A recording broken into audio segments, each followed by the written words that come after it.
Merci beaucoup, Alex. Merci à l'équipe TechNet de nous aider à organiser ce webinaire aujourd'hui. Bonne journée, bon après-midi. Je m'appelle Daniela Rodriguez. Je suis scientifique à l'Alliance des systèmes de santé de recherche. Je suis lead technique à Genève. Je suis ravie de tenir notre webinaire aujourd'hui sur l'atteinte des enfants réseau 12 et les recherches, les résultats des recherches de mise en œuvre. Vous allez voir ce qui a été fait un peu sur le projet, le programme Mainstream. Notre ordre du jour aujourd'hui, c'est après quelques introductions, présentations de nos présentateurs. Je vais vous présenter le programme Mainstream. Vous allez avoir des présentations projets du pays.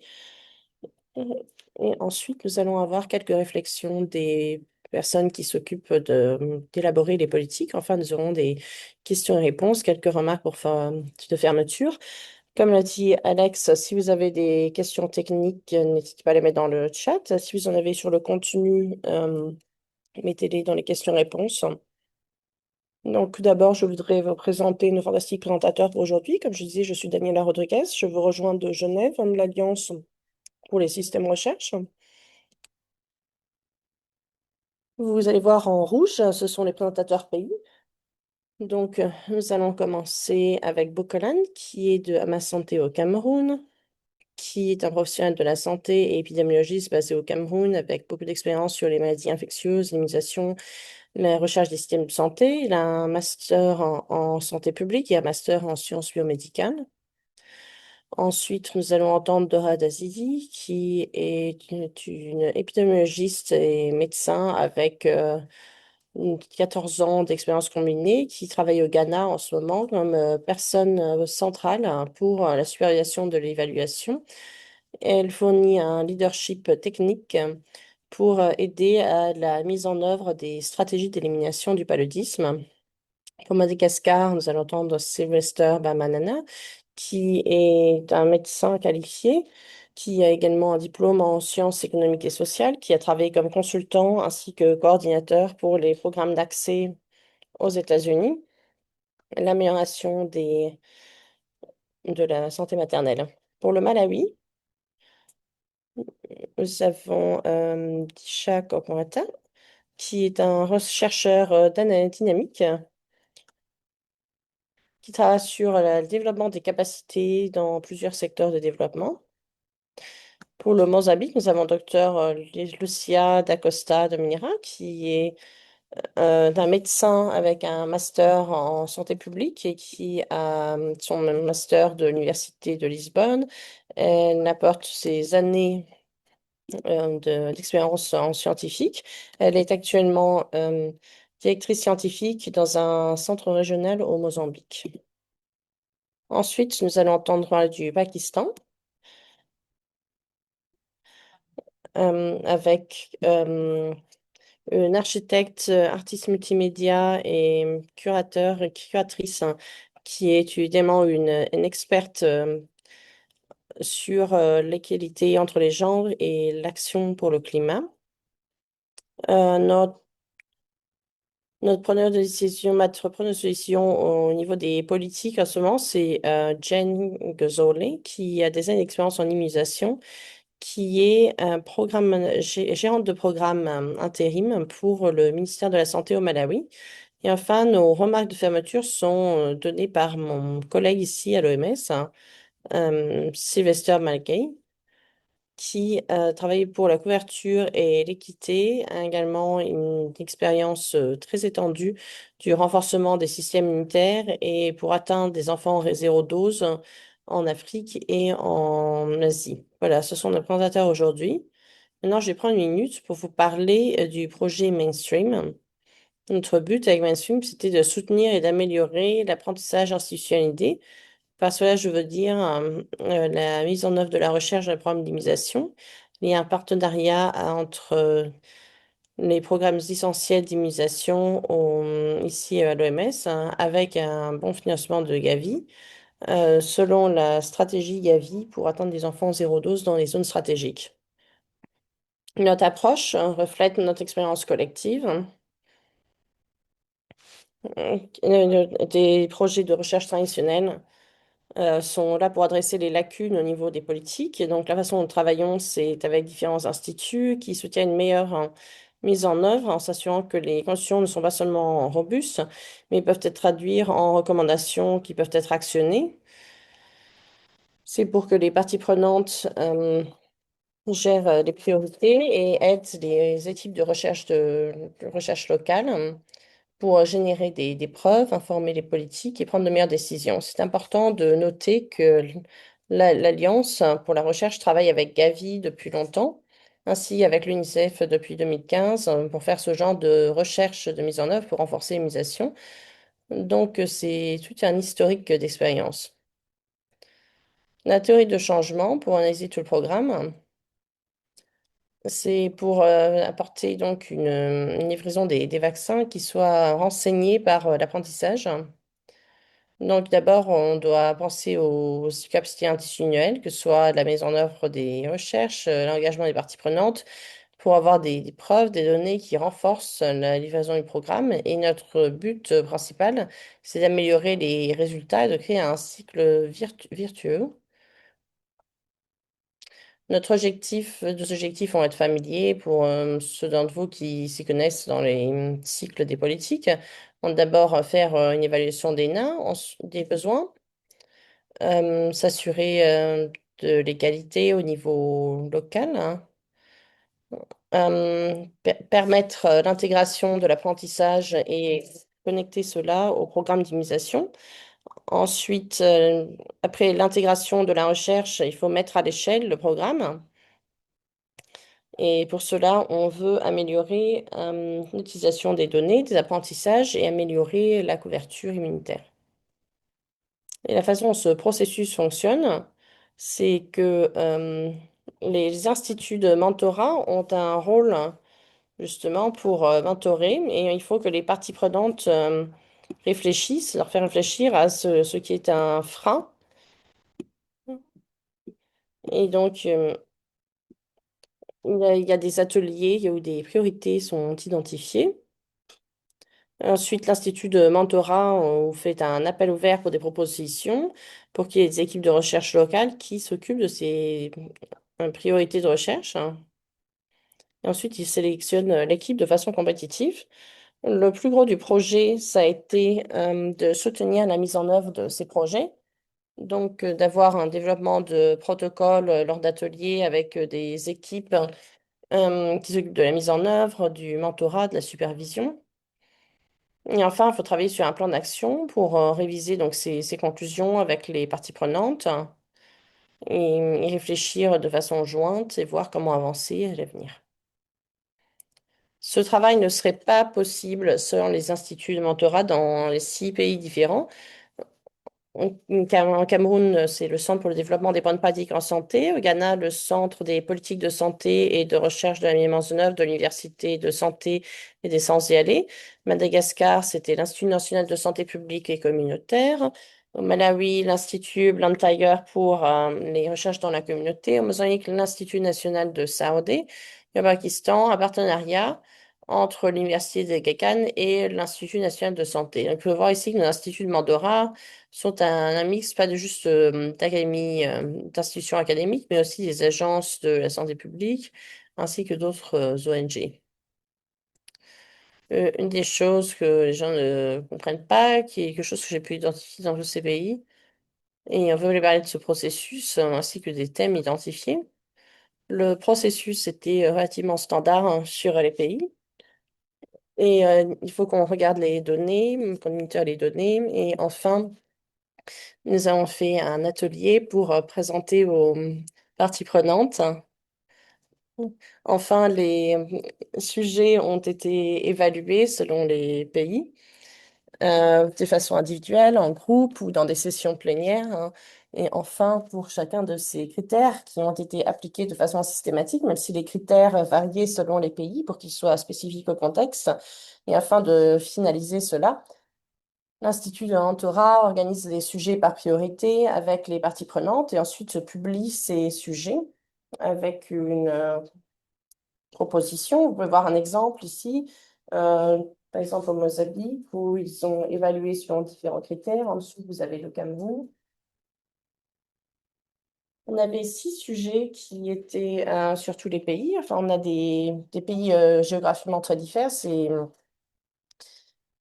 Donc, la première priorité, c'était identifier et de superviser les enfants zéro dose, vu que c'est donc de fait finalement ce que Gavi 5.0 veut faire. Ensuite, la communication et l'engagement communautaire. Ensuite, stimuler la prise de conscience et la demande des vaccins, par exemple, adresser l'hésitation, les mauvaises informations, fausses informations, le manque de confiance. Ensuite, les problèmes de ressources humaines, que ce soit supervision, la distribution, la responsabilisation, les changements de tâches, les modèles de livraison de services qui devaient être intégrés dans les soins. Et enfin, la qualité des données, les systèmes de données, l'intégration du système, les nouvelles technologies. En même temps, chaque pays a identifié des pays qui étaient spécifiques à leur propre contexte. Par exemple, au Ghana, ils avaient des problèmes de financement du programme sur le long terme. Au Cameroun, ils ont identifié des besoins en financement pour atteindre la communauté. Au Madagascar, adaptation des temps, des horaires de vaccin, calendrier de vaccin pour que ce soit plus pratique pour les parents. Au Malawi, optimiser les vaccins dans le contexte du changement climatique. Le Mozambique, c'était un sujet très unique. Comment aligner la distribution des vaccins et des médicaments pour minimiser les problèmes de stock. Et au Pakistan, l'impact des synergies sur l'immunisation. Donc, il y a différents ateliers ici pour la définition des priorités. Donc, et avant de bouger aux équipes pays, je voulais parler un petit peu de l'étendue du projet. Donc, sur nos 6 différents pays, les instituts de mentorat aidaient entre aider plusieurs projets de recherche et on a été très clair sur le fait qu'il y a différentes priorités au niveau des pays, mais on avait un temps et un argent limité. On ne pouvait pas donc adresser toutes ces priorités. Mais ce que vous pouvez voir ici, c'est que dans certains pays comme le Cameroun, il y avait des projets qui s'alignaient avec 3 sur 4 priorités et d'autres priorités n'ont pas été adressées. Ça dépend de ce qui était disponible. Je pense que c'est important aussi de savoir que même si ce travail doit se passer main dans la main avec le problème d'immunisation, il y a une variété de différents partenaires, pas seulement les ONG ou les officiels de gouvernement, mais aussi le programme d'élimination du paludisme au Ghana ou d'élimination du sida au Malawi. Donc sur ce, maintenant, on va se passer au projet de recherche des pays. Chacun de ces projets représente un petit projet d'un effort mainstream. Et donc, je voudrais reconnaître le fait que ce sont des équipes dynamiques qui débutent à peine pour certaines. Pour certaines équipes, c'est leur premier projet de mise en œuvre de recherche. Donc, on va commencer avec le Cameroun. Au Cameroun, l'Institut de mentorat voulait développer des meilleures pratiques.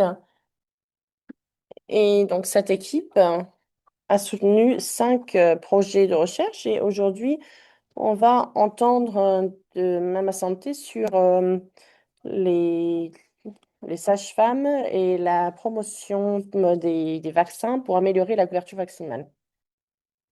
Donc, je vais passer la parole à Collins. Ok, merci de me donner la parole. Bonjour tout le monde. Je m'appelle Bo Collins. Je suis basée au Cameroun. J'ai des problèmes Internet, donc je ne vais pas mettre ma caméra.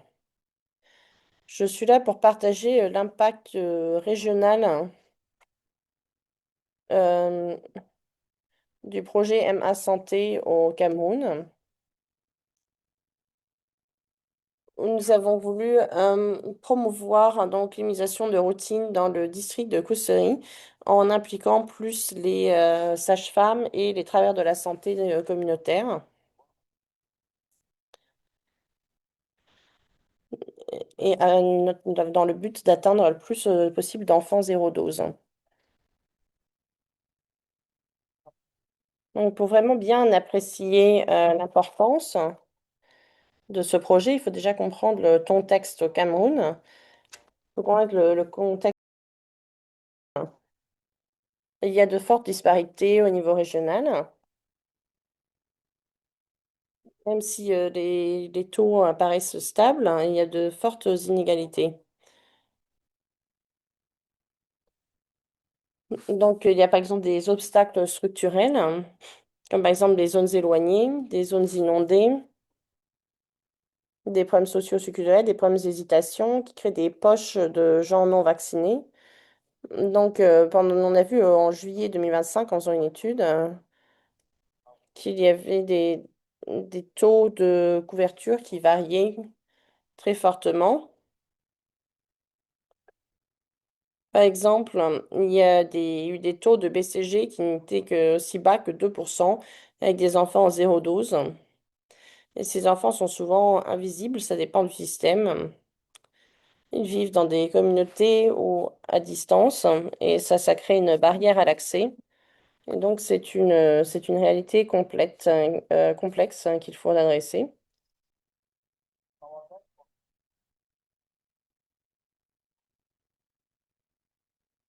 Donc, notre but, c'était d'améliorer donc le taux de couverture et de diminuer le nombre d'enfants zéro dose. L'objectif n'était pas suffisant. Une vraie résilience peut être bâtie seulement si on renforce les capacités humaines au niveau communautaire. Donc, il faut renforcer le travail des travailleurs de la santé.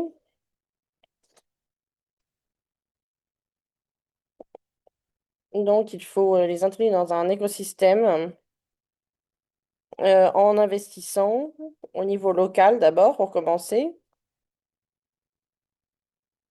et pour promouvoir les vaccins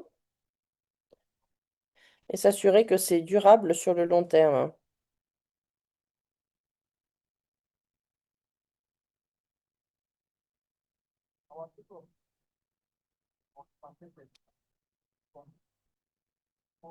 Donc, ce qu'on a fait pour le changement de façon concrète, hein, on a eu diverses stratégies. Tout d'abord, on a dû diviser des projets pratiques.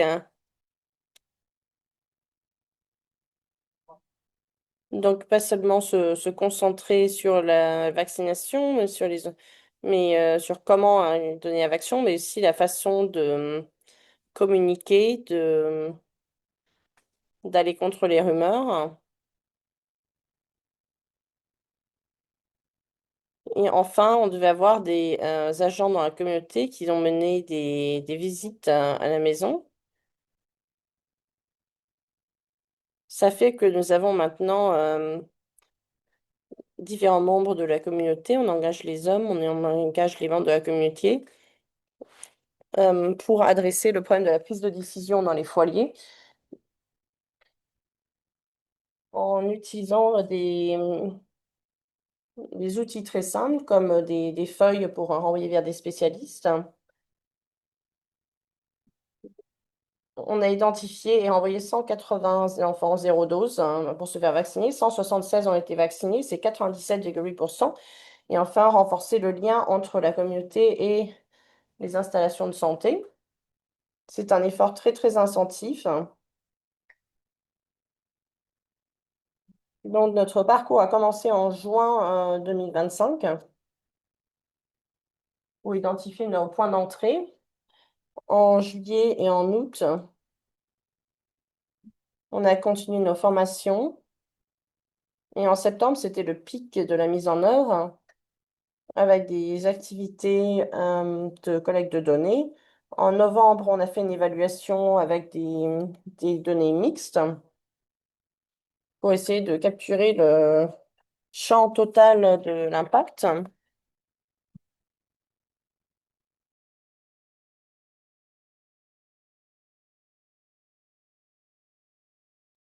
Les données montrent un progrès, une histoire de progrès. Au niveau de la couverture, nous avons vu un changement positif, une amélioration de la couverture de 46 à 71% pour la polio. Le BCG a également augmenté de 3%. Ça a l'air d'être modeste, mais dans le contexte, ça, ça montre que le système peut de plus en plus atteindre les enfants. Il y a eu 97,8% des enfants identifiés zéro dose qui ont été vaccinés. Et donc, ça montre bien que les travailleurs dans la communauté et qui ont cherché les enfants zéro dose, qui ont pu les recommander. Et donc, ça, c'est finalement c'est sur ce quoi nous nous appuyons dans la communauté pour, au-delà des chiffres, l'impact humain est très profond. Il y a des groupes de focus, des groupes de discussion avec les travailleurs de la santé. Donc, je me suis sentie plus utile.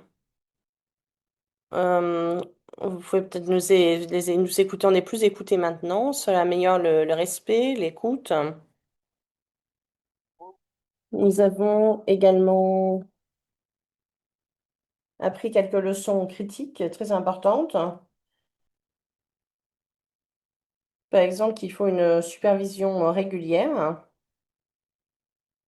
et une approche inclusive qui intègre qui intègre les hommes également. Quels sont les défis? C'est une approche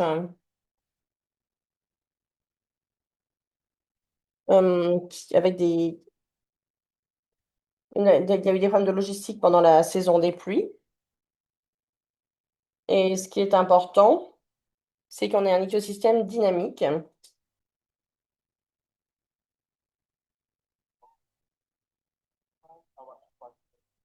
qui on a permis, on a pu amplifier notre impact. Et ce sont des leçons que nous avons apprises, mais ce n'est pas la fin. Ce n'est pas la fin, nous allons continuer à apprendre. En conclusion, le projet Mainstream a démontré son pouvoir, le pouvoir de la communauté, en investissant avec les zéros locaux, la communauté locale, pour faire des campagnes pour identifier les enfants zéro dose. Et notre parcours, c'est que nous voulons maintenant répliquer, reproduire ce modèle, hein.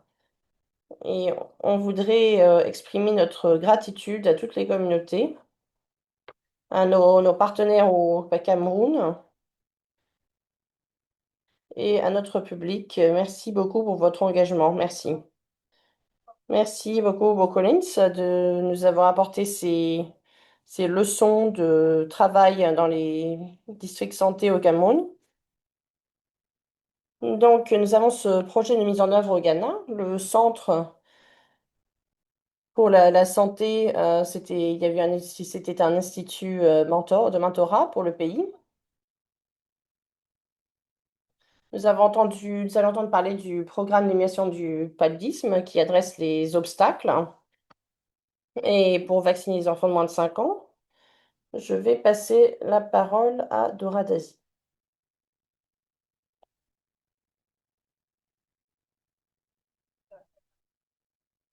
Merci Daniela, bon après-midi, bonne soirée, bonne matinée. Je vais arrêter ma vidéo aussi pour améliorer la connectivité Internet. Donc, je suis Dora, je travaille pour le programme d'élimination du paludisme. Et sur ce programme, nous avons collaboré avec le programme d'immunisation nationale pour identifier les, les obstacles à la prévention. Donc, je vais commencer pour vous donner une vue d'ensemble du Ghana. Donc, le programme d'émission nationale au Ghana a été lancé en 1978. Et ensuite, après ce projet pilote, hein, ça a été mis à l'échelle en 95-91. Ça vaccine contre 16 maladies évitables par les vaccins au niveau de mission de routine. Donc, ça fait partie des quelques vaccins qui, en 2021, On fait adopter plus de vaccins dans l'immunisation de routine.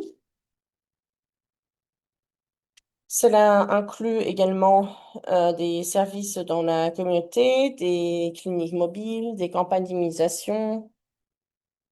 Et cette immunisation est fournie dans divers établissements de santé. Au cours des années, le Ghana a maintenu une forte couverture vaccinale, mais malgré cela, nous avons toujours des enfants qui ne reçoivent pas de vaccin du tout. Donc cette proportion a diminué fortement de 15% en 93 à 2% en 2022. Mais récemment, dans nos données récentes, nous voyons que nous avons toujours environ 6% d'enfants qui n'ont jamais reçu de vaccin en 2024. Et ça a augmenté par rapport à 2023, donc ça nous a montré qu'il y avait besoin de faire des efforts. Dans nos projets contre le paludisme, c'est de vacciner les enfants de moins de 5 ans au Ghana. Ensuite, on montré que les enfants qui reçoivent les deux interventions ont une bien meilleure protection contre le paludisme que ceux qui ne reçoivent qu'une intervention. Et cela a été mené dans plusieurs régions du Ghana de façon simultanée. Et là, c'est aussi dans les régions où il y a le plus de paludisme chez les enfants de moins de 5 ans. Donc, le projet a pour but d'identifier et d'adresser les obstacles clés à ces interventions en utilisant une approche intégrée pour mesurer l'efficacité de ces stratégies qui ont été mises en œuvre. Donc, quand on a mesuré la couverture en utilisant une approche de l'OMS. On a mené des interviews, des discussions de groupe avec des travailleurs dans la communauté. On a co-conçu et identifié les barrières pour mettre en œuvre ces interventions et ensuite mesurer les résultats des interventions. Donc, en se basant là-dessus, on a conçu deux interventions principales, donc adresser les problèmes de consomption sur site. Et ce qu'on a fait également, c'était incorporer cela dans les campagnes de formation pour que les volontaires qui font des visites de porte à porte puissent identifier les enfants qui n'ont pas de vaccin et ensuite puissent les renvoyer vers des instituts de santé appropriés. Diapositive suivante, s'il vous plaît. Donc maintenant, sur les conclusions, on a réalisé qu'aucun des trois districts que nous avions échantillonnés n'avait l'objectif de forte couverture, ce qui veut dire que si euh, nous avons observé une amélioration de la couverture, hein, mais l'intervention a été assez courte et s'il y a des enfants qui n'ont jamais reçu les vaccins contre le paludisme, qui ont manqué le calendrier, si on trouve un enfant qui a plus d'un an qui n'a pas reçu le vaccin contre le paludisme, alors c'était trop tard, hein. Mais si l'enfant avait déjà commencé, on pouvait continuer les vaccins, mais pas s'il l'a pas reçu. Mais côté positif, on a observé une forte amélioration dans les messages. Au début, au début, il n'y avait pas d'informations, mais après cette intervention, quand on a mené des interventions, on a vu que les parents se connaissaient plus ce qui se passait.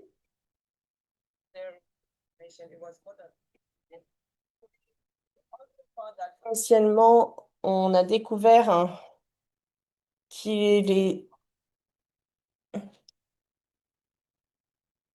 que l'immunisation, nous avions pu identifier les enfants qui n'avaient pas seulement qui n'avaient pas seulement raté les vaccins contre le paludisme, mais nous avons pu faire demander à ce qu'ils soient renvoyés pour être immunisés. Et par exemple, nous avons pu les faire renvoyer pour, pour d'autres antigènes également. Et pendant la campagne, ce qu'on a essayé d'introduire également pour les enfants qui avaient manqué des immunisations, quand on revoit ces rapports, on a vu que que seulement dans trois districts où il y avait beaucoup de zones manquées, nous avons pu compléter les vaccinations. Mais l'obstacle principal que nous avons vu, c'est qu'au début, on donnait que les médicaments SMC, mais ensuite, nous avons identifié qu'il fallait donner le vaccin en même temps. Et c'était la difficulté qu'il fallait faire les deux en même temps, mais ça, c'était assez minimal, mais c'était un obstacle. Et les parents, les personnes qui s'occupent des enfants, s'inquiétaient de donner trop de médicaments à leurs enfants et également trop de vaccins, mais c'était assez minimal. Donc, en fait, en conclusion, la recherche a montré qu'on pouvait intégrer le paludisme et les médicaments SMC. Donc, merci, c'est la fin de ma présentation. Merci.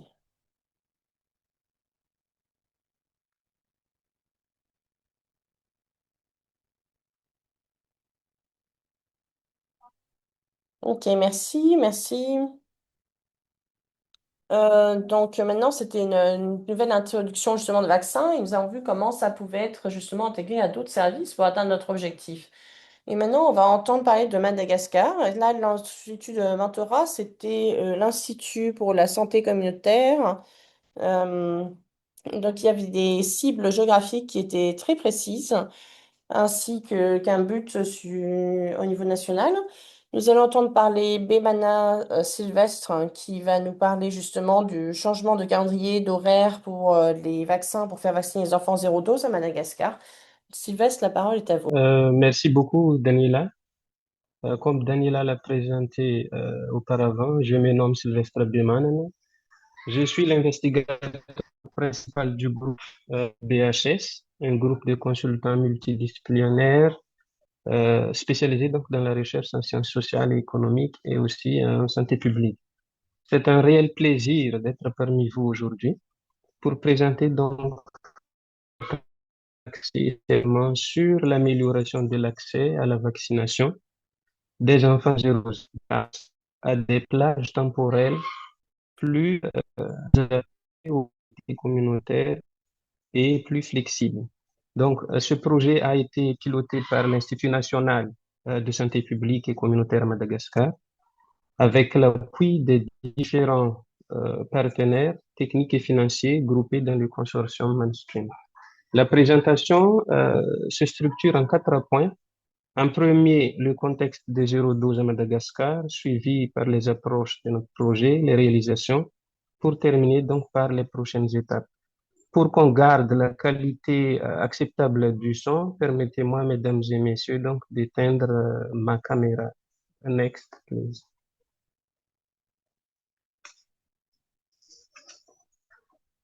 Alors, en 2024, la couverture en PETA 3 nationale était de 78%. Malgré ces efforts, Madagascar compte à peu près 500 000 enfants 0-12 à la fin de l'année, soit 11% donc des enfants cibles du pays. Plus de la moitié, plus précisément 58,2% de ces enfants vivent dans les 4 régions les plus peuplées, dont la région Atsnana, ce qui met donc en évidence des zones prioritaires où concentrer nos interventions. Ensuite, plusieurs défis clés ont été identifiés. Le plus important concerne les plages temporelles de vaccination, souvent incompatibles avec les réalités de la communauté. Des mobilisations communautaires limitées, des contraintes d'accessibilité géographique pour certains centres de santé, ainsi qu'une faible sensibilisation sur les bénéfices de la vaccination. Enfin, lors de l'atelier de dissémination des résultats, les participants ont confirmé que les plages temporelles figurent parmi les 3 obstacles majeurs dans la région Atsinana. Ils ont souligné aussi donc la nécessité d'adopter des modèles de prestation mieux adaptés aux réalités des communautés.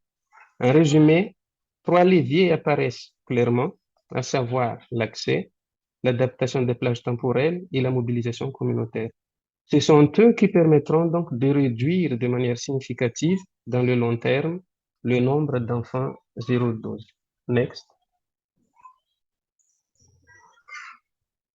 Alors, l'objectif de notre étude est simple, contribuer à l'amélioration d'accès à la vaccination en proposant des plages temporelles plus flexibles et adaptées aux réalités communautaires. Pour y parvenir, nous avons adopté une approche mixte. Le quantitatif nous aide à comprendre les disponibilités des familles, c'est-à-dire l'acceptabilité, tandis que le qualitatif analyse les contraintes opérationnelles du système de santé ou bien des centres de santé. Le premier résultat de notre enquête nous ont obligés à retourner auprès de la communauté et les acteurs de santé, particulièrement les responsables à PEV, pour identifier les créneaux alternatifs réellement faisables. Enfin, cette approche répond directement aux besoins des enfants 0-12, car elle ouvre l'accès à des familles souvent exclues des séances classiques. Elle répond donc aussi aux barrières identifiées, notamment les problèmes temporels, et propose des solutions pragmatiques et intégrables dans les opérations actuelles du programme élargi de vaccination. C'est ainsi que notre démarche combine réalisme opérationnel et équité d'accès. Next, please.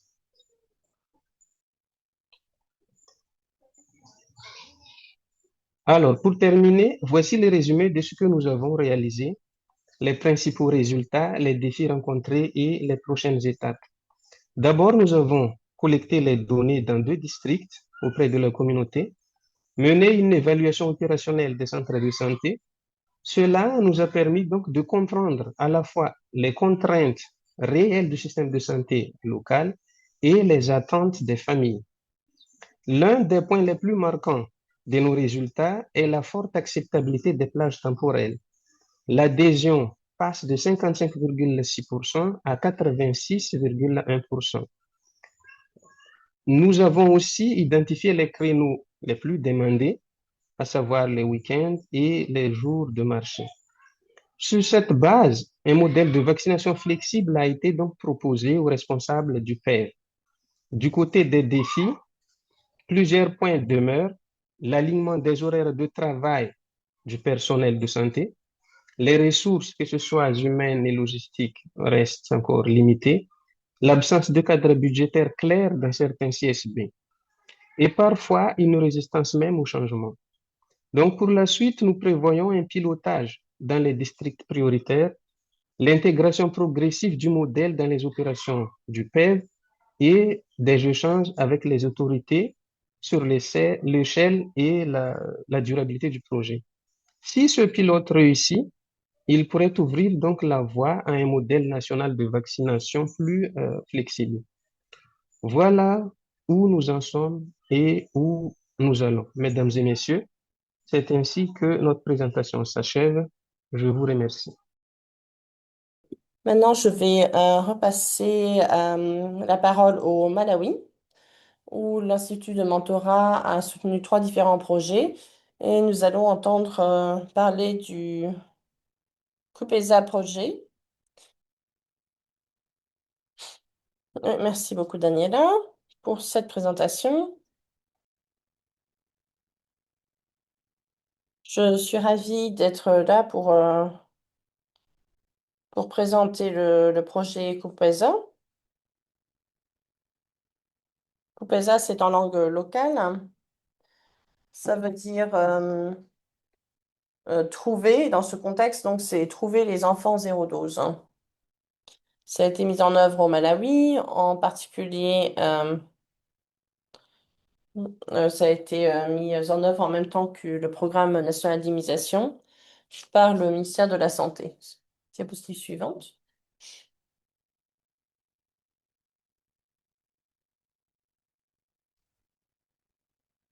Donc, juste un petit peu de contexte en termes de 0-12, d'enfants 0-12 au Malawi. Actuellement, selon la démographie du Malawi,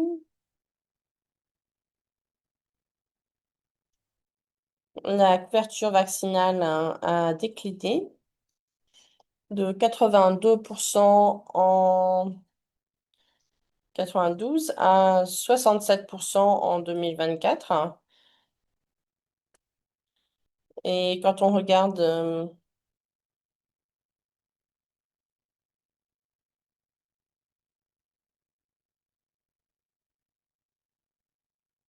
euh, le nombre d'enfants vaccinés avec le vaccin DPT.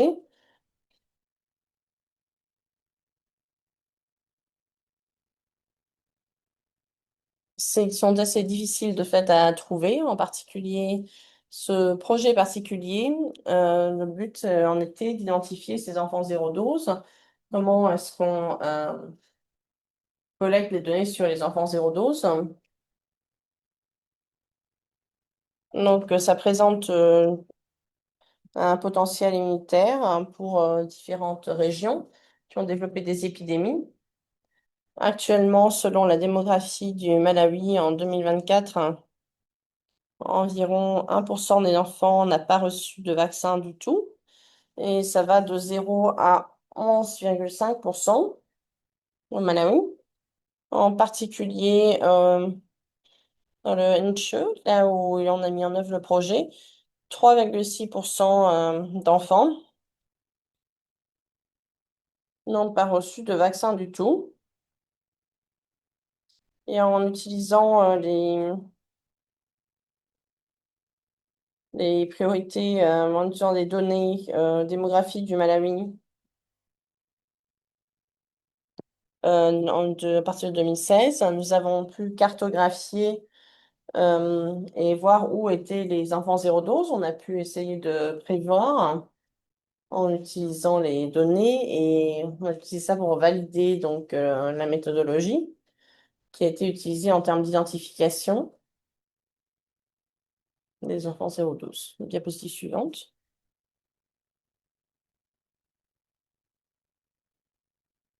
Donc, le projet a été mis en œuvre dans le Enche. Vous pouvez voir où est ce district sur la carte. C'est le district en gris. Et le projet avait pour but d'identifier et de répondre aux besoins des enfants zéro dose au Malawi en utilisant des méthodes statistiques. Et un autre composant, c'était de concevoir des interventions stratégiques qui peuvent répondre aux besoins des enfants zéro dose au Malawi. On utilise une approche mixée et quantitative en utilisant des données intersectionnelles, mais également des études pour identifier les barrières. Ça, ce sont les facilitateurs. Donc, on a utilisé cette approche et on a utilisé également les données statistiques binomiaux, la méthode binomiaux pour prédire les préférences des enfants zéro dose, la prévalence des enfants zéro dose sur 1 kilomètre carré. On a également fait réalisé des interviews sur des informations clés,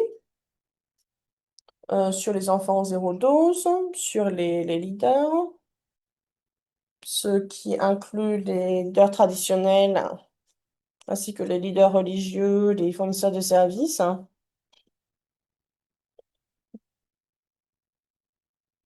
Et nous avons identifié les obstacles et les facilitateurs, puis développé des interventions pour adresser les besoins de ces enfants 0-12. Suivant.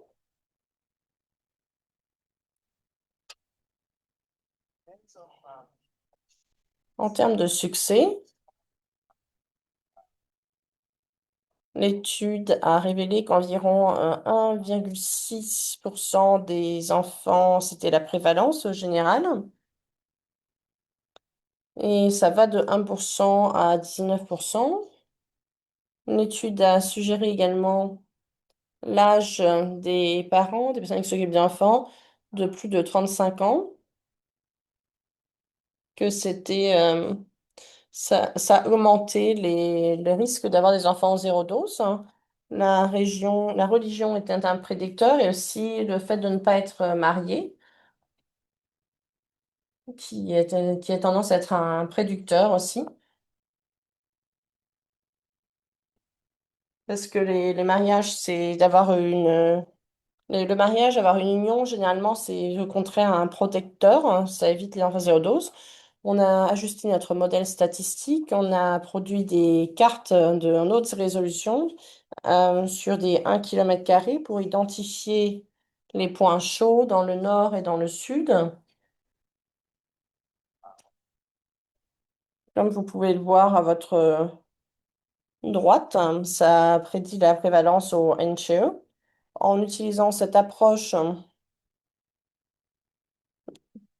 c'est une approche pour identifier les enfants 0-12, parce que c'est très difficile d'identifier où ils sont, mais en utilisant les méthodes utilisées, c'est plus facile d'optimiser les ressources.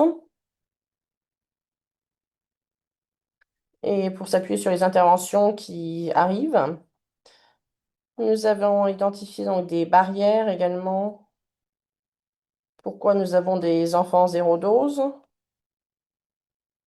Pourquoi est-ce que les gens ne vaccinent pas leurs enfants?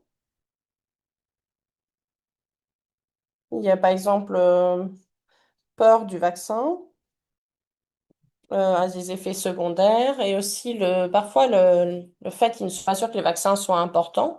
Il y a également des facilitateurs en termes de communication, par exemple, efficace, de rétention d'informations, des leaders religieux traditionnels qui promeuvent les vaccins. Et ce qu'on veut faire au cours des étapes suivantes, c'est la dissémination des résultats, travailler avec les districts dans le NCHE, identifier les interventions ou un package d'interventions et comment les mettre en œuvre et développer un plan d'action et les intégrer dans le programme national d'immunisation et considérer des façons de les mettre à l'échelle au niveau national. Je crois que c'est ma dernière diapositive et je vous remercie pour votre attention. Merci beaucoup, Zico, de nous avoir parlé de votre travail au Malawi et dans le district de NCHE. C'est une façon très intéressante d'utiliser des méthodes innovantes. Maintenant, on va passer au Mozambique, où l'Institut Mandora était l'Institut de la santé qui soutenait trois projets dans différentes parties du pays. Et nous allons entendre parler du projet de la résilience et l'immunisation dans des situations d'urgence et la prévention des désastres et des épidémies. Maintenant, c'est à vous, Docteur Veda. Docteur Vieira. Oui, bon après-midi. Je suis Lucia Vieira. Je travaille pour l'Institut national de santé du Mozambique et je vais présenter l'un des projets sur la résilience des services d'immunisation dans les situations d'urgence dans la province de Sofala.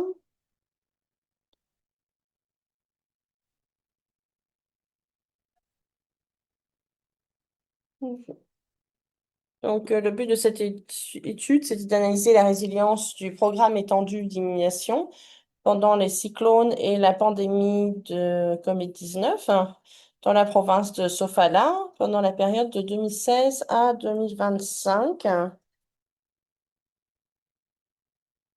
Le Mozambique a souffert de différentes étapes de cyclones.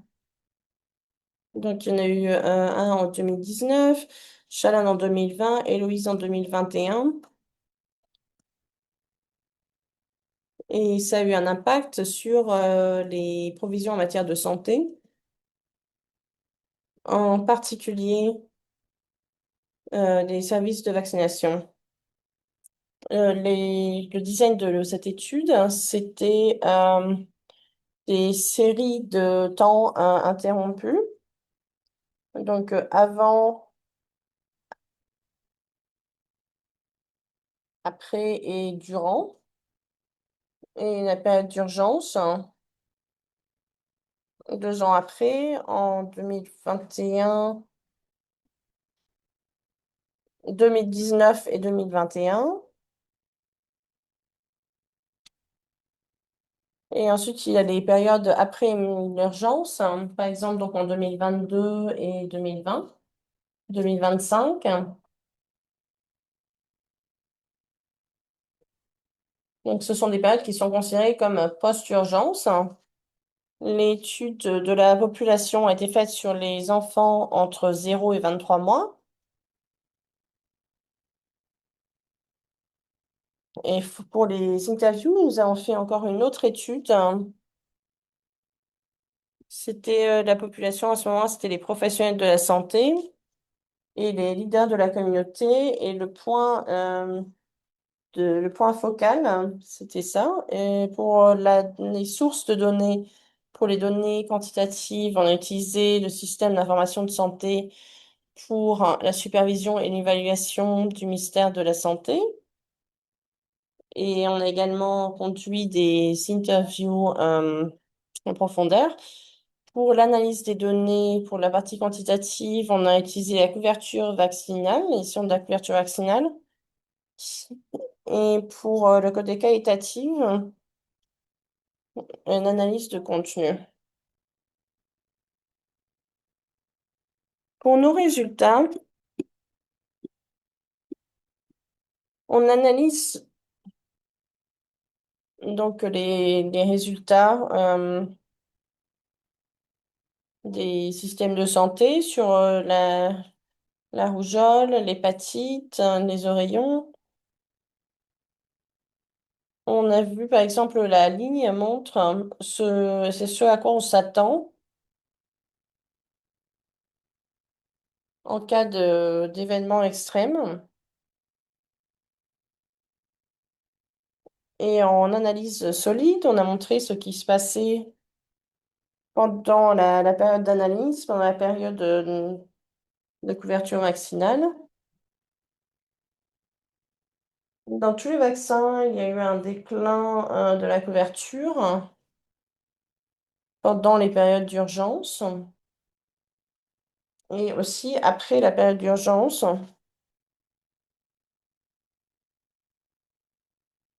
Beaucoup n'ont pas repris pendant cette période. Le rotavirus et le DPT-3, les vaccins contre le rotavirus et le DPT-3 montrent des différences très importantes pendant les périodes pendant et après les cyclones. On peut voir également les différences de pourcentage au niveau de la couverture pendant pendant l'urgence et après. Suivant, s'il vous plaît. Dans la partie qualitative,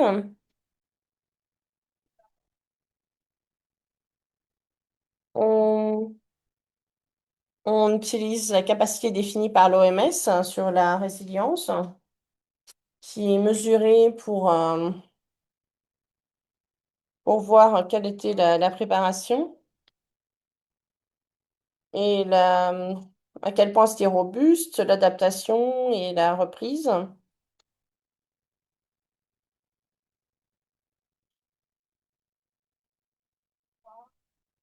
Donc, ce qu'on a découvert après, c'est qu'il y avait un stock minimal de vaccins.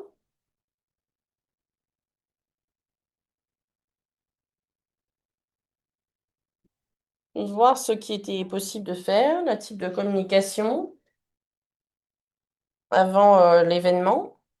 Ça, c'était l'effet positif. Mais on a eu également un effet négatif qui était le manque de ressources pour mettre en œuvre le plan d'urgence pour cette période où on manquait de doses. Il y avait aussi un manque de prise de conscience de l'importance de l'événement. Les ONG étaient mieux préparées à répondre à ces périodes d'urgence que, que les services de santé. En ce qui concerne à quel point c'est robuste, les équipes, il y avait une équipe qui était en stand-by, qui attendait pour pouvoir continuer les services d'immunisation en coordination avec les NGO et les représentants de la communauté. Mais du côté négatif, la plupart des unités de santé avaient étaient endommagées au niveau structurel. Et on avait l'interruption du courant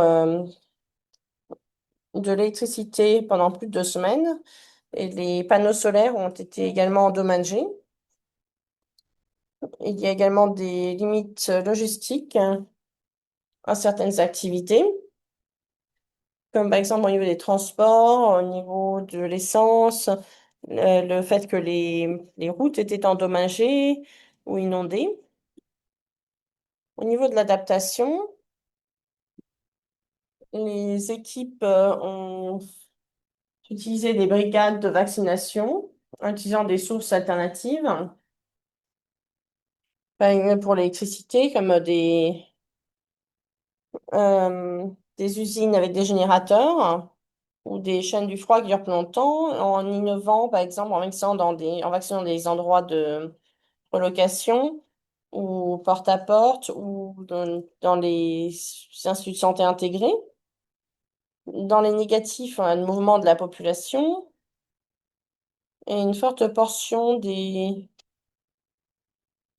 ressources qui viennent des ONG, et certaines étaient temporaires, et des ressources humaines insuffisantes. Pour la récupération, la plupart des structures ont été réhabilitées.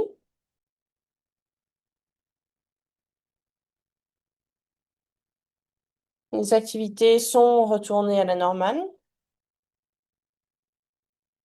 Les comités d'urgence ont été créés pour répondre aux urgences. Et le système a appris de l'événement, en particulier dans la préparation de crise.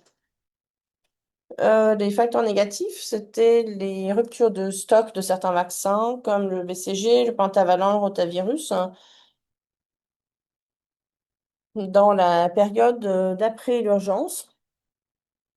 Et ça a contribué à l'échec pour atteindre donc la couverture hein, pour certains vaccins.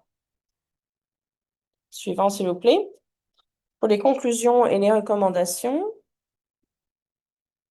donc ce plan étendu d'immunisation a montré une bonne préparation pour la COVID-19 par rapport au cyclone, pour les urgences liées au cyclone en tout cas, parce on a su mieux se préparer, mais également on veut assurer de continuer les services de vaccination pendant et après les urgences. Cependant, il y a eu des déclins dans la couverture vaccinale pendant ces périodes, en particulier pour le rotavirus et le DTP3. Le système s'est adapté et a repris avec le soutien des ONG et des autres secteurs gouvernementaux. Mais l'équipe n'a pas encore réussi à atteindre la couverture vaccinale, les niveaux de couverture vaccinale similaires à cette période d'avant l'UMR d'urgence. Donc, pour la recommandation 1, on veut continuer une formation continue et développement des capacités des responsables et tacticiens dans la gestion des risques, les logistiques et répondre aux urgences santé à différents niveaux. Et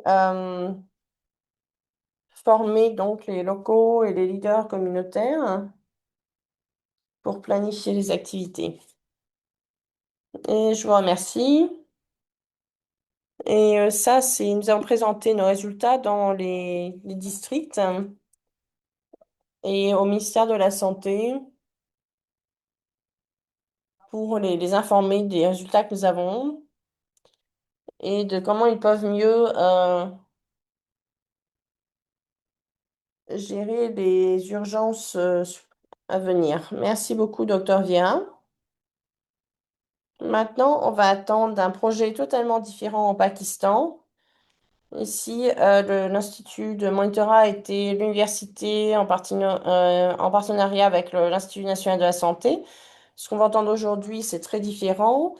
C'était différent des 25 projets que nous avons soutenus avec Mainstream.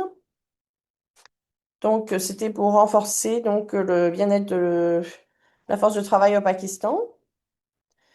Nous avons notre collègue du Centre des pathologies et du bien-être. C'est à vous. Merci beaucoup, Daniela. J'espère que tout le monde peut m'entendre. Je suis Ruth Abba Sayed. Je travaille pour le Centre des méthodologies basées sur l'art et sur le bien-être à l'Université d'Aga Khan. Nous avons, nous allons montrer sur la diapositive suivante notre étude. Donc, quand on regarde le contexte et les problèmes sur le long terme du Pakistan au niveau de la couverture vaccinale, nous avons 400 000 enfants zéro dose qui ont été rapportés. Il y en a que 70% qui ont été misés dans la province de Sindh et nous avons une approche peut-être moins systématique.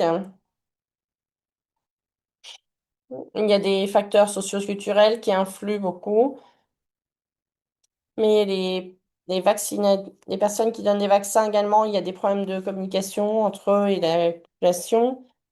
Donc, tout ça, ça vient vraiment des problèmes de compétences de communication pour adresser la confiance dans la communauté et également la façon dont ils adressent la résistance aux services de santé.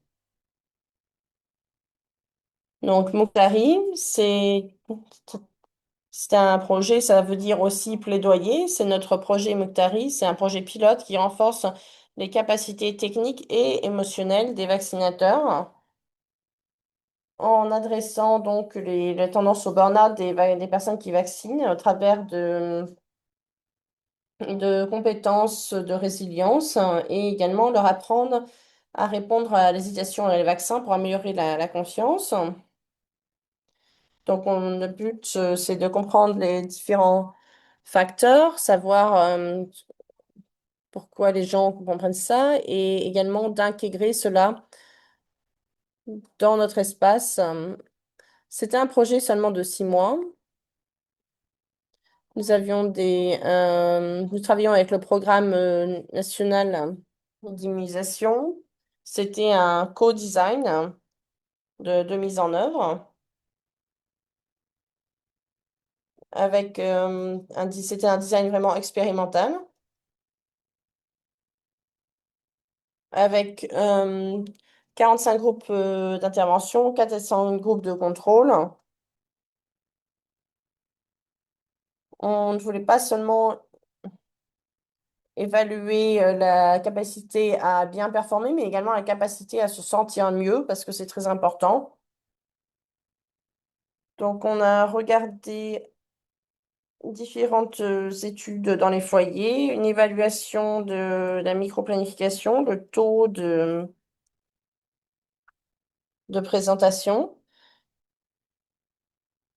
Donc, c'est une intervention le jour 1, donc on valide le vaccinateur et on veut voir à quel point il y a de la confiance en lui, voir quelle est l'histoire du vaccinateur, quelle est sa vaccination, quelles sont sa motivation, quelle est sa formation, et voir donc quels sont les problèmes qu'il rencontre.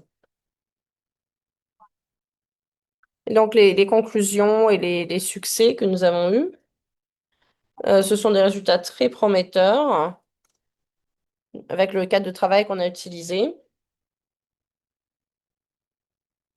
Voir à quel point c'était efficace. Alors que c'était pas seulement d'améliorer le plan national d'immunisation, mais également il y a eu une amélioration dans leur estime d'eux-mêmes.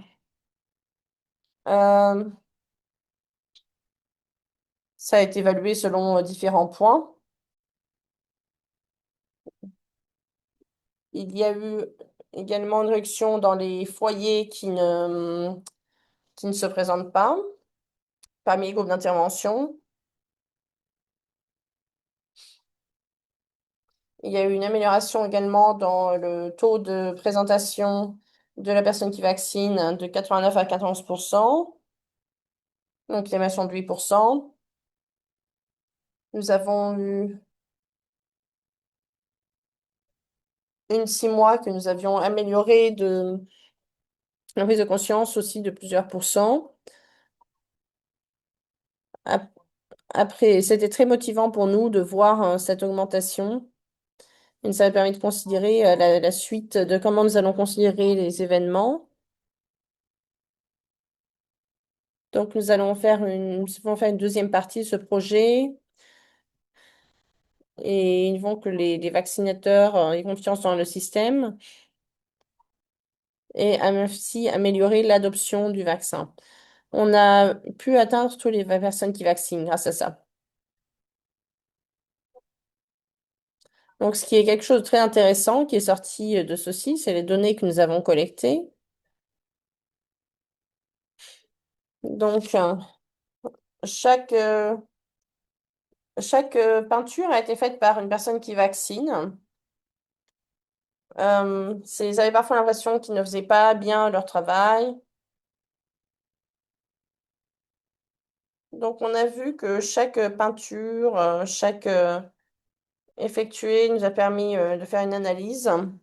On a pu faire une cartographie vraiment qui est maintenant utilisée pour en voyant tous les problèmes. Et si on fait ça dans chaque contexte, hein, c'est une des choses les plus faciles que nous pouvons faire. Diapositive suivante. Certaines de nos réussites, c'est que nous avons obtenu des points de vue très divers et très riches, voir comment les facteurs dominants pour les vaccinateurs. Donc, par exemple, pouvoir faire la sélection, comprendre le programme national d'immunisation. On a pu également atteindre toutes les activités que nous voulions faire sur cette courte période. Nous avons pu lister nos défis. Nous avons pu les combiner. Nous avons pu les mettre en commun avec d'autres calendriers dans d'autres districts. Donc, il y a bien sûr le burn-out des vaccinateurs.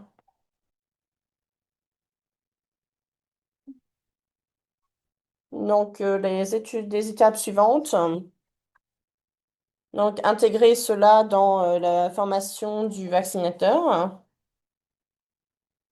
Quand il y a ces outils, donc, que les vaccinateurs commencent leur travail, on peut ensuite appliquer ça au niveau de l'État, au niveau national.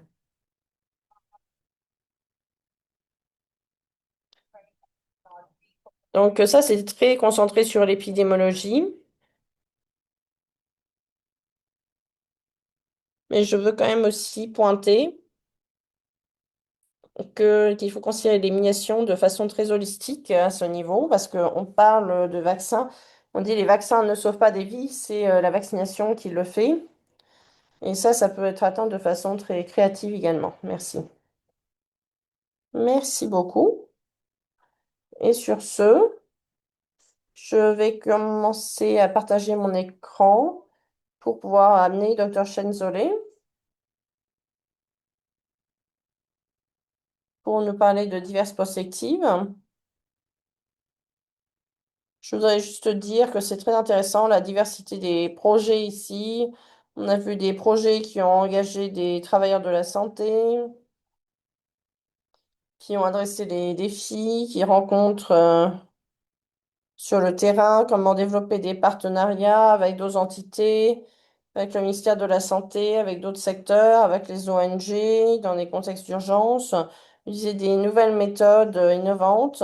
Je réfléchis à toutes ces choses qui contribuent non seulement à l'émergence et de comment rattraper les enfants zéro dose, donc si vous pouviez mettre votre vidéo, monsieur,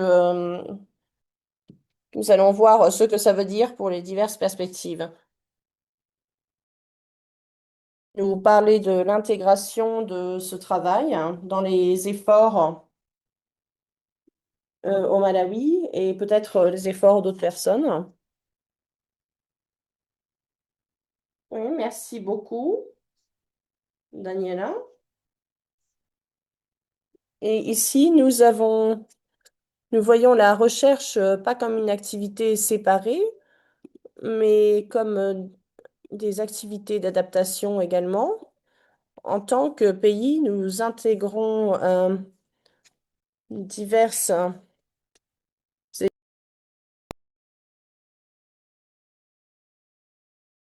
que mes collègues ont présenté. Nous avons tendance à utiliser cela pour améliorer les capacités des équipes à mettre en œuvre et, et former les décisions. Donc, bien sûr, nous avons dû mettre à l'échelle les choses dans différents districts. On a dû également améliorer la mise en œuvre,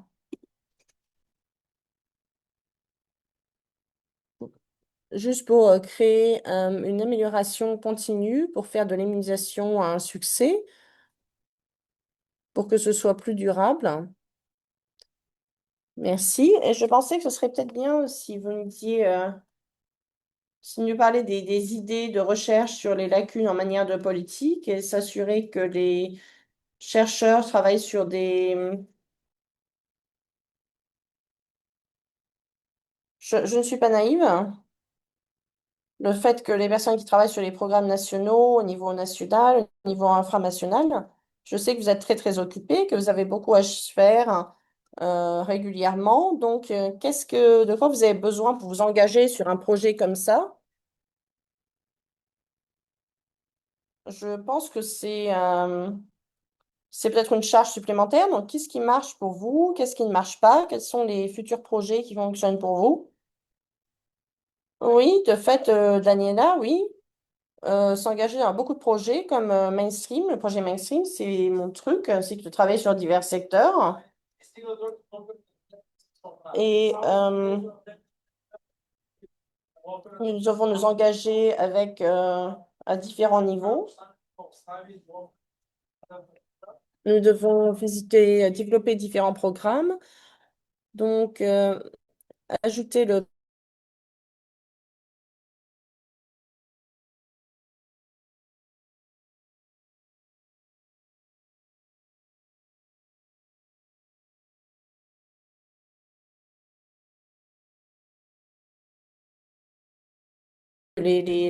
la génération de preuves. C'est très important et sur le long terme, ça aide à améliorer.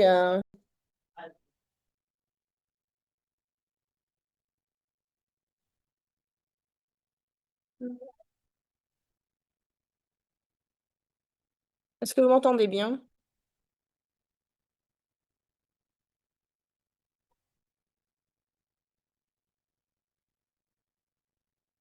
C'est un petit peu, ça coupe un petit peu. Est-ce que vous pouvez peut-être étendre la caméra pendant un moment? On a peut-être un problème avec votre son. Oui, peut-être sans la caméra, c'est mieux. Oui, désolé, ça fait bizarre de parler comme ça, mais je sais que vous êtes là. Qu'est-ce que vous pensez que ça va faire pour maintenir ce type d'engagement sur le long terme? Vous avez fait ces connexions, mais il y a des choses qui sont passées, certaines de ces connexions qui ont été aidées par le fait qu'on avait le projet mainstream, des personnes mainstream qui travaillaient. Donc, qu'est-ce que vous pensez de point de vue euh, au niveau du programme national? Qu'est-ce qu'il va falloir pour soutenir cela sur le long terme? Donc, maintenant, ça va continuer à aider. Tout le monde peut faire une différence. Donc, il va falloir qu'on travaille avec les groupes techniques qui existent déjà.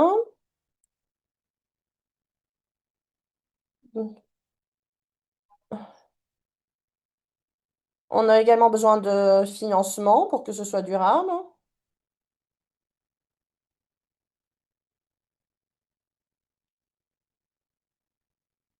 Donc, nous avons besoin de financement pour améliorer les prises de décision, la définition des politiques.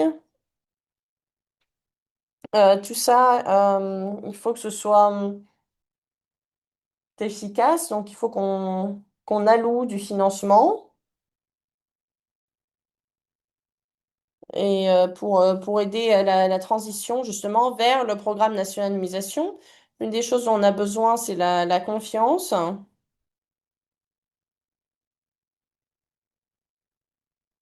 Donc il faut vraiment qu'on améliore cette relation sur le long terme pour qu'on protège le même ordre du jour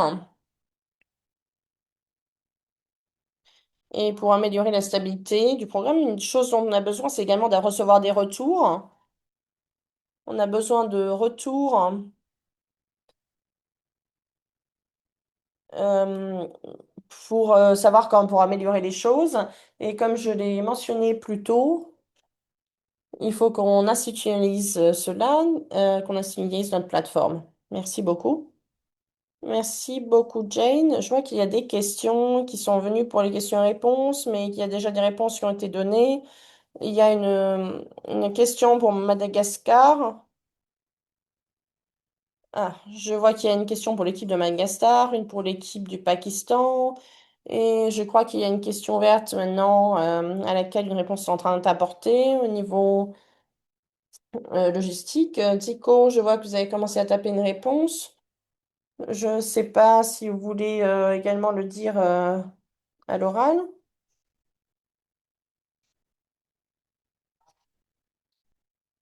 Oui, merci beaucoup, Daniela. Oui, merci beaucoup pour cette question. J'étais juste en train de taper, mais oui, donc on a eu ces genres de questions pendant la conception en ce qui concerne les données. Je crois que ça faisait également partie de l'objectif en termes de renforcement statistique dans cette capacité. Il a fallu renforcer les capacités. Je ne suis pas expert dans l'utilisation de cette technologie de modélisation, mais au niveau des districts et au niveau national. Mais on a eu des experts qui nous ont aidés, oui, pour cela, pour la modélisation et le renforcement des capacités. Merci, Dico. Je vois une question pour l'équipe Cameroun. Il y a quelqu'un qui demande comment est-ce que vous avez pu identifier les 180 enfants qui ont été renvoyés et ceux des enfants qui n'avaient pas complété leur dose. Est-ce que vous avez pu atteindre ces enfants? Est-ce que vous avez établi un suivi fort pour que ce soit durable? Est-ce que... Oh, je crois que Boucan n'est plus dans l'appel, donc peut-être qu'on pourra revenir à cela dans quelques minutes. Et je vais prendre la question pour qu'est-ce qui peut être fait pour intégrer l'immunisation. Euh, je peux pas en parler de ça. Nous avons plus de 25 projets individuels, ou plus ou moins gros, des recherches qui ont été effectuées sur 60 différents pays. On vous a juste montré un petit échantillon aujourd'hui, mais sur ce, l'intégration, c'était pas vraiment un sujet pour lequel on avait beaucoup de projets. Et je crois que c'est important parce qu'il y a des moments, il y a des limites au niveau de temps, des limites de budget, et on explore comment mieux intégrer les choses. Et c'était peut-être ajouter une charge trop supplémentaire sur les pays. Et il y a encore un agenda d'apprentissage qui est ouvert pour ces pays pour, euh, pour les problèmes d'immunisation, pour atteindre les objectifs de l'égalité, de couverture. Et ça reste des questions ouvertes. Et non seulement les parties prenantes locales veulent y répondre, mais ce sont des choses auxquelles on cherche également à répondre. Et hélas, un des plus gros challenges, c'est souvent le budget. Donc, juste pour dire, en général, chacun de ces projets coûte environ 30 000 dollars. Et c'est beaucoup d'argent et dans beaucoup de contextes. Mais c'est proportionnellement moins que d'autres programmes de recherche. Donc, ça vous aide un petit peu à penser aux meilleurs investissements qui peuvent être faits dans ces espaces. Non, je vois qu'il y a des réponses. Est-ce que tu peux donner une réponse brièvement à cette question?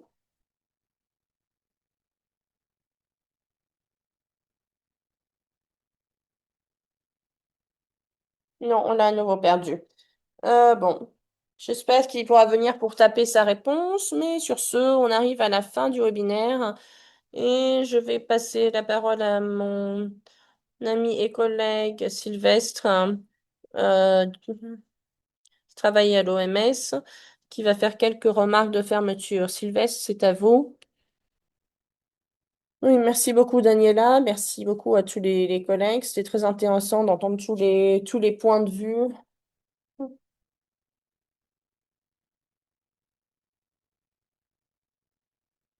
Donc, mais je voudrais juste revenir. Donc, on vient de publier notre agenda pour 2030. Pourquoi est-ce qu'il y a des enfants zéro dose?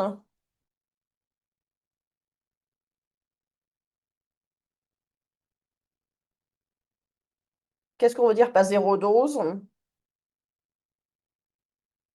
Et on doit se mettre d'accord sur la définition de zéro dose. Et je pense que tous nos présentateurs ont pu répondre à cela.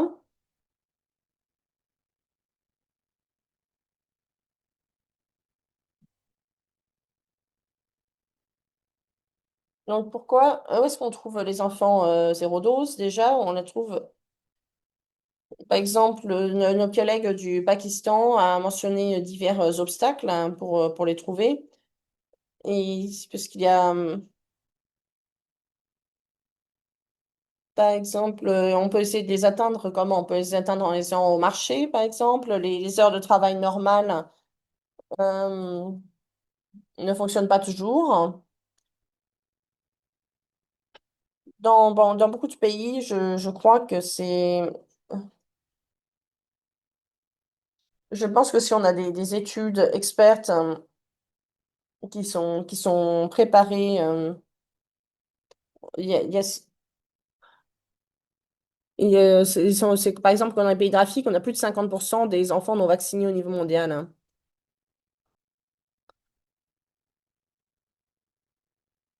On- je voudrais juste qu'on regarde un petit peu rapidement à ce graphique hein, que nous avons mis, pour comme ça on voit un petit peu ce qu'on doit faire. Hein. Parce que les enfants zéro dose ont augmenté de 2019 à 2024. Hein. Ça a augmenté jusqu'à 14 millions d'enfants zéro dose. Hein. Et je pense que c'est beaucoup de travail et certaines de ces idées qui ont été documentées par nos collègues hein, peuvent être utilisées pour atteindre des enfants zéro dose. Hein. Donc, c'est ça que je voudrais dire. Et ces enfants ne sont pas là par chance, on sait où ils sont. On va essayer de les atteindre. Il y a vraiment des gros problèmes d'égalité.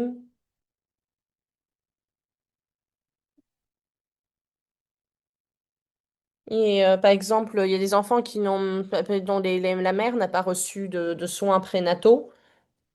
Ben,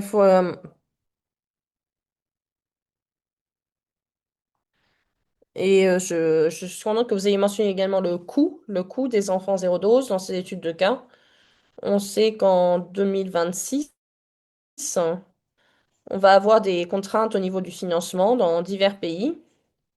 On va travailler sur Gavi 6.0 et il y a eu des problèmes de financement au niveau du secteur de la santé. Je pense que c'est important pour nous de voir comment on peut faire au mieux pour apprendre de ces études de cas et gérer différents entités.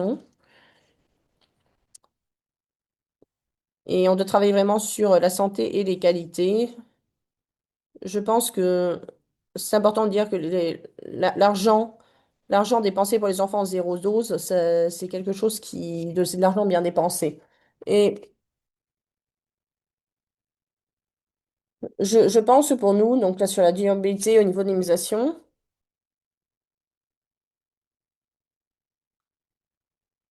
donc je suis contente que Jane ait parlé avant moi. Oui.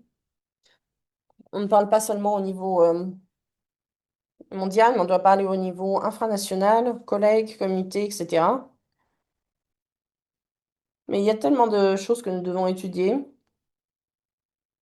Et je crois que les enfants zéro dose, c'est une des choses parmi beaucoup pour l'immunisation.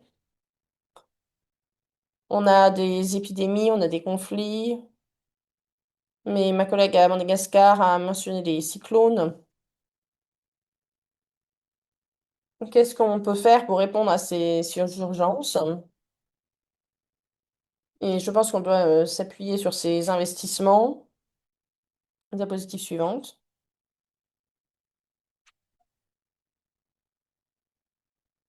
Et les leçons, donc pour moi, je crois que peut-être oui, c'est beaucoup d'argent, 30 000 c'est beaucoup d'argent, mais c'est de l'argent qui va très loin, qui répond à beaucoup de questions. Parce que s'il y a une épidémie et et qu'il suffit d'une dose de vaccin pour arrêter l'épidémie, je ne pense pas, je pense que les bénéfices, les avantages ne peuvent pas être ignorés. Je pense que le plus important pour nous, c'est pas juste d'avoir ces données, c'est de développer des capacités nationales qui sont disponibles, mais également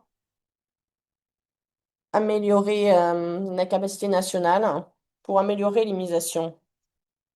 Et donc, je voudrais remercier Daniela pour avoir organisé cette session. Et je vous repasse la parole, Diania. J'apprécie vraiment tous mes collègues aussi également pour ajouter, si vous pouvez regarder un peu les outils qui peuvent être possibles d'utiliser, vous pouvez discuter un peu. Si vous n'avez Si vous ne savez pas exactement quoi faire, je veux dire à mes collègues de vraiment revenir à ces diapositives, voir les ressources de l'OMS, de Gavi, nos collègues de l'UNICEF. Il y a beaucoup de documents. N'hésitez pas à y retourner. Et je pense qu'une des choses importantes, c'est la plateforme TechNet. Merci bien beaucoup. Merci Sylvester pour ces remarques fermées. Je sais qu'on est un petit peu au-delà du temps. Je voudrais juste reconnaître tous les participants de ce travail, les équipes de recherche, les instituts de mentorat qui soutiennent toutes ces équipes, main dans la main depuis des années, les pays de l'OMS et surtout tous les participants à l'étude qui ont donné leur temps. L'étude Mainstream a été mise en œuvre avec l'Alliance pour les politiques de santé, la recherche système et les programmes essentiels pour l'immunisation, départementalisation de l'OMS, également soutenu par Gavi et l'UNICEF.